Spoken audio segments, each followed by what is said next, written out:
Ruthless police officers attack a blind vet and his K-9 service dog. Minutes later, military convoy sealed the street. But what happened next shocked everyone. Before we start, make sure to hit like, share, and subscribe. And really, I'm curious, where are you watching from? Drop your country name in the comments. I love seeing how far our stories travel. The morning sun stretched across the city streets, painting the sidewalks in gold. Among the steady footsteps of commuters, one man moved slowly but with practiced confidence. He was tall, weathered, his face etched with the marks of a life once lived on the battlefield. Dark glasses covered his eyes, but the white cane in his hand told his story clearly. He was blind. Beside him padded a German shepherd, wearing a black service vest with bold letters stitched across it.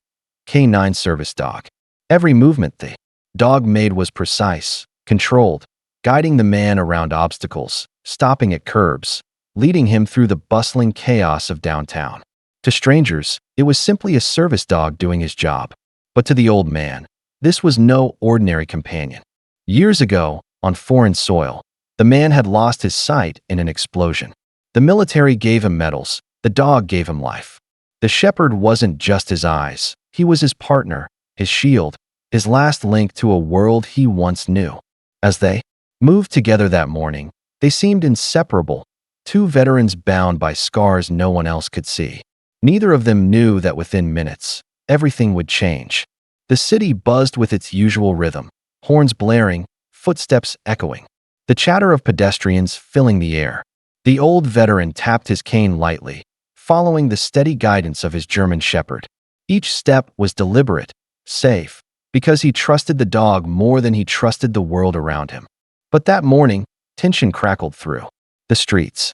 Police cruisers lined the corners, lights flashing as officers patrolled nervously. There had been reports of unrest, warnings of potential threats. Every movement drew suspicion, and every shadow felt dangerous. As the blind man and his dog stepped into a crowded crosswalk, the shepherd stiffened. His ears twitched, body leaning forward protectively. To him, danger was near. He tugged at the harness, guiding his handler more quickly across the street. Two nearby officers caught the movement. Their eyes narrowed. One of them muttered, "Dog looks aggressive." The other raised his hand, signaling to the unit. In seconds, the quiet walk turned into a scene. "Sir, control your animal," one officer shouted, his hand already hovering near his weapon. The blind veteran froze, startled by the command. He gripped the leash tighter. "He's not dangerous," he said firmly, his voice cracking. But the shepherd's protective stance only fueled their suspicion. The crowd began to slow, eyes drawn to the unfolding confrontation. Phones lifted into the air, recording. And the storm was just beginning. The air grew heavy, charged with the tension of dozens of eyes watching. The shepherd planted himself firmly in front of the blind man, ears back, body rigid, a low rumble vibrating from his chest.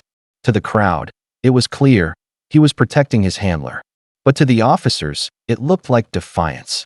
One officer stepped forward, hand on his taser. "Get that animal under control," he barked.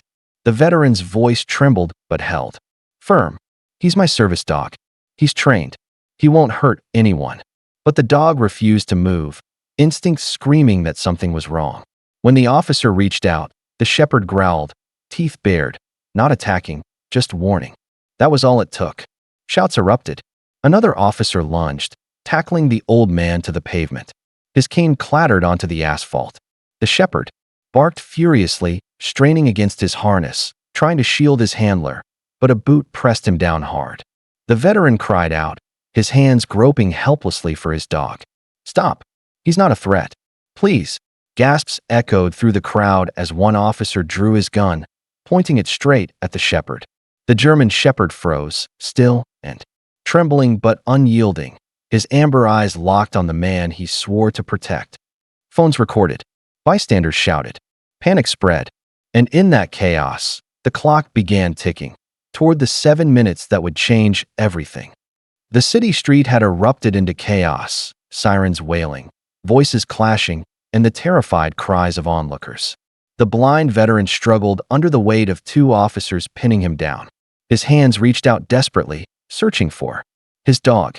Just a few feet away, The shepherd whimpered under a boot, his vest pressed into the asphalt, his amber eyes wide with pain and confusion. The officer with the gun shouted again, his voice sharp. "Stand down that dog, or I'll put him down." The crowd screamed in protest, phones shaking as they recorded.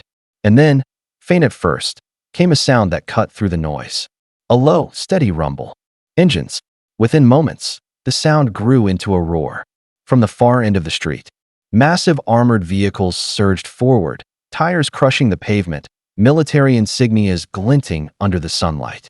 The crowd gasped, stumbling back as the convoy sealed off the block from both ends. Dozens of soldiers spilled out, their movements swift, disciplined, unmistakable. Weapons raised, but not at the veteran, not at the shepherd. Instead, their eyes locked on the police. "Release him. Now," a commanding voice thundered. The officers froze, caught between confusion and fear. The man they had treated like a criminal was suddenly the focus of a military unit powerful enough to shut down the entire street. The crowd whispered, stunned, "Who was this man?" The blind veteran clutched his dog's harness tightly, his chest heaving. He didn't know it yet, but the next word spoken would reveal everything. The street had fallen into a stunned silence, broken only by the hum of idling military engines. Soldiers formed a barrier between the police and the crowd, their presence commanding absolute authority. The officer who had pinned the dog stepped back slowly, his confidence dissolving. The commanding officer approached the veteran, his voice steady but respectful.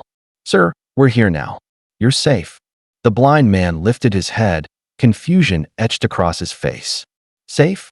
From what?" Whispers swept through the crowd as the truth unraveled. This wasn't just an old man with a service dog. He was a decorated military veterinarian, once tasked with training and healing elite K-9 units used in classified missions overseas. The shepherd at his side wasn't an ordinary service dog either. He was a retired combat K-9, highly decorated, and part of a program still considered top secret. The convoy hadn't come for the crowd or the police. They had come for him, to protect him. Gasps rippled as realization spread. The officers who had treated him like a threat had, in fact, assaulted a war hero and his legendary partner. Their mistake wasn't just cruel, it was catastrophic. The veteran's hand trembled as it rested on the shepherd's head. The truth was undeniable now. This dog wasn't only his guardian. Together, they were national treasures. The soldiers helped the blind veteran to his feet, their movements careful, almost reverent. The German shepherd leaned against his handler, steadying him, his tail wagging faintly as if sensing the storm had passed. The crowd stood frozen, their phones still raised but their voices hushed, the weight of the truth settling over them. The officers who had attacked him were pulled aside, their faces pale with shame. No words could erase what they had done, and no excuses could undo the damage. The sight of soldiers saluting a blind old man and his dog made it clear, this was no ordinary civilian. They were heroes who had never stopped serving. As the convoy prepared to leave, the veteran paused. He crouched beside his shepherd, pressing his forehead against the dog's. "We've fought too many battles together," he whispered. And as the crowd watched, they realized the lesson. Loyalty, courage, and sacrifice never fade, even when the world forgets.